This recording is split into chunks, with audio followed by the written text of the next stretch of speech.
namamatay ng unattended, hindi nakaranas na magamot, hindi nakaranas na ma-check up ng doktor. Dahil hanggang ngayon, sobrang kulang-kulang pa rin ang mga health center sa mga kanayunan. Kaya mga kasama, makikita po tayo na kundi na rin ang unjust at illegal na pag-transfer sa pondo ng PhilHealth sa National Treasury.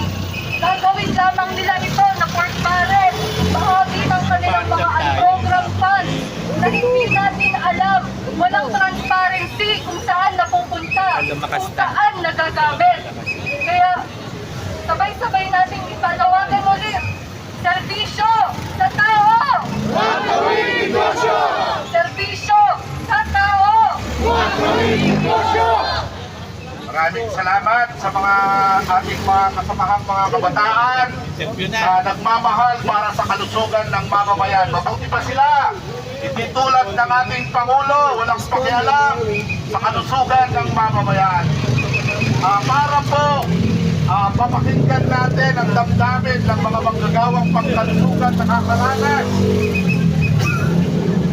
at nakakasaksi ng araw-araw na kalagayan ng ating mga kababayan sa loob ng pampublikong ospital at yung kalagayan ng kalusugan mismo ng mga nag-aalaga sa kalusugan ng mamamayan.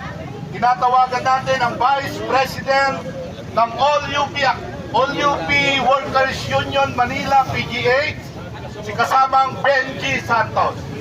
Serbisyo sa tao! Huwag gawing negosyo!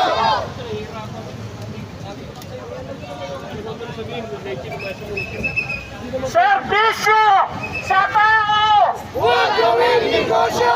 Huwag gawing negosyo! Serbisyo sa tao! Mula po sa mga manggagawang pangkalusugan ng Philippine General Hospital, kung saan araw-araw ay nandyan ang ating mga pasyente na hindi nakakaabot sa oras at minsan napapauwi ng hindi nagagamot. Mula po sa Hospital ng Bayan, kung saan dapat ginugugol ang PhilHealth na ito, ngayon sasabihin ng gobyerno, excess fund daw. Bakit nagkaroon ng excess fund? Hindi nyo ginagamit. Noon sa serbisyong dapat ibinibigay ang galing dito sa PhilHealth. Mga kasamang manggagawa, ang dami nyo, bahagi ng PhilHealth na ito ay kinakaltas sa ating mga sweldo.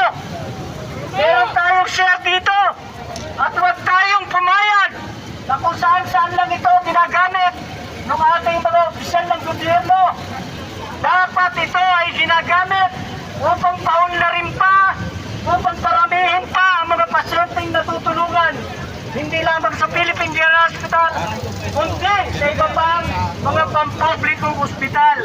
Kaya panawagan po natin sa ating gobyerno, huwag naman pong hayagan, huwag naman pong harap-harapan, ninanakawan nyo ang ating mga publiko, ang ating mga tao, ating mga mamamayan at ang ating mga manggagawang pangkalusugan.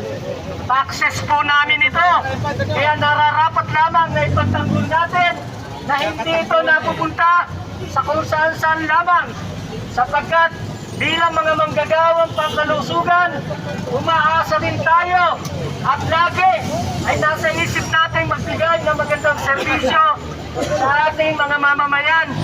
Pero paano natin ito magagawa? Ang pondo na para sa kanila ay mismong gobyerno kung saan-saan dinadala. Kaya po mga kasama, manawagan po tayo na ang PhilHealth, ang pondo na kung saan ay kukunin ng ating gobyerno ay dapat dalhin sa mga pampublikong ospital, itulong doon sa ating mga pasyente at paunlarin pa ang serbisyong pangkalusugan na kinakailangan ng ating mamamayan. Muli po, panawagan natin, serbisyo sa tao! Huwag gawing negosyo! Huwag gawing negosyo! Serbisyo sa tao! Drawing mo muna ng araw. Totoo nga po, Sige, last na. Sige. Totoo nga po na ang ating mga government officials ngayon, karamihan po sa kanila ay nasa posisyon at ginagawang negosyo ang kanilang posisyon. Kaya po, meron po tayong alternatibo. Napakarami pong tumatakbong mga political dynasty, mga kurakot, mga walang pagmamahal sa ating bayan. Pero meron po tayong alternatibo. Hindi lamang ang ating pagpipilian, hindi lamang ang pagpipilian ng mamamayan ay ang mga grupo ng kasamaan at kadiliman. Meron po tayong alternatibo, mga kababayan. Meron pong team ng para sa taong bayan. At ngayon po, tinatawagan natin ang senatorial candidate ng Makabayan, si Nars Alin Andamo. Serbisyo sa tao! Huwag gawing negosyo! Serbisyo sa tao! Huwag gawing negosyo! Sa mainit na pagbati po sa ating lahat, lalong-lalo na po sa ating mga kababayan dumadaan dito sa Supreme Court. Tayo po ngayon ay nandito upang sabihin sa ating Supreme Court na manindigan para sa taong bayan. Ang pera po ng PhilHealth ay pera ng taong bayan na dapat inaan para sa serbisyong pangkalusugan. Ang paglipat ng pera ng PhilHealth na 89.9 billion pesos ay pera ng taong bayan na dapat inaan para sa kalusugan. Ito ay perang pinaghirapan ng ating mga manggagawang Pilipino, mga empleyadong pinaghirapan ng pera, pero kukunin ng national government. Para saan? Para sa kanilang pork barrel. Makatarungan ba ito? Makatarungan ba sa gitna ng krisis sa kalusugan? Araw-araw may namamatay na hindi man lang nakakakita ng nurse o doktor. Pero ang perang dapat ibigay sa serbisyong pangkalusugan ay kukunin pa sa pansarili nila, sa pork barrel o pang-eleksyon na pondo. Tama ba ito? Hindi! Kaya dapat ipagtanggol, dapat kunin natin ang perang dapat sa taong bayan. Ang kalusugan ay karapatan ng bawat isa sa atin. Ang kalusugan ay karapatan na matagal nang inabandona ng pamahalaan. Bagamat ang PhilHealth ay hindi tugon sa problema natin sa kalusugan. Pero sa kalagayan na maraming mamamayan ang umaasa sa PhilHealth, kailangan siguruhin natin na ang perang pinaghirapan niya ay mapunta sa kanya. Karapatan ng mamamayan na mangyan masiguro ng pamahalaan na magkaroon siya ng kalidad at sapat na serbisyong pangkalusugan. Itiit natin ang karapatan sa kalusugan. Dapat mayroong libre, sapat o kompleto at dapat may kalidad na serbisyong pangkalusugan sa bawat isa sa atin.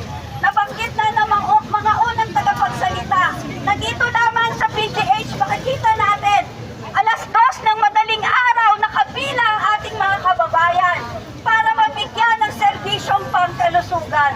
Ito ay napakamiserable na. Hanggang kailan babayaan ng gobyerno ang ating mga kababayan. Dapat siguruhin na ang budget sa kalusugan ay 5% ng gross domestic product or 4 na beses na halaga ng boto ng budget nilaan ng gobyernong Marcos Jr. ngayong taong 2025 para masiguro na lahat ng mamamayan hanggang baryo magkaroon ng serbisyong pangkalusugan. Ang PhilHealth ay isang negosyo na tinayo ng ating pamahalaan. Kaya ang bawat isa sa atin ay pinagkakwartahan pa at pinagginagatasan dahil sa napakaliit na benepisyong nakukuha natin. Yung sinasabing excess funds na 89.9 billion ay hindi dapat kuhanin ng pambansang pamahalaan. Dapat uruhin ng pamahalaan na mayroong sapat na serbisyo ang mamamayan. Kaya tutulan natin ang